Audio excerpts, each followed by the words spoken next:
বিশ্বকাপে প্রথম শক্তিশালী প্রতিপক্ষের মুখোমুখি হয়েই হোঁচট খেল ভারত।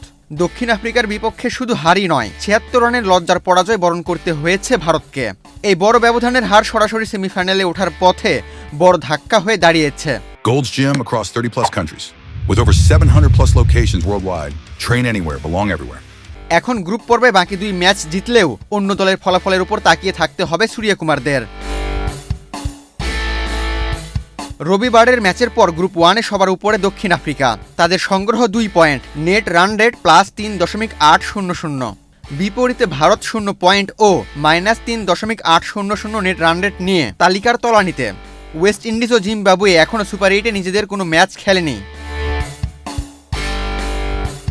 ভারতের বাকি দুই ম্যাচ রয়েছে জিম্বাবুয়ে ও ওয়েস্ট ইন্ডিজের বিপক্ষে।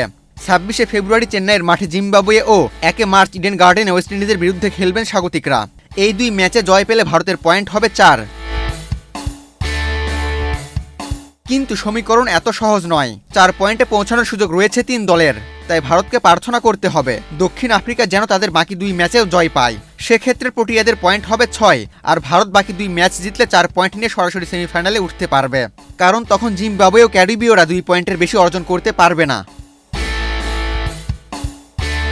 তবে জটিলতা তৈরি হবে যদি দক্ষিণ আফ্রিকা 2 ম্যাচের একটিতে জিম্বাবুয়ে বা ওয়েস্ট ইন্ডিজের কাছে হেরে যায় এবং ভারত নিজেদের 2 ম্যাচে জিতে 4 পয়েন্ট সংগ্রহ করে। তখন দক্ষিণ আফ্রিকা ভারত সহ 3 দলের পয়েন্ট হবে 4। সেক্ষেত্রে সেমিফাইনালের টিকিট নির্ধারণ করবে নেট রান রেট।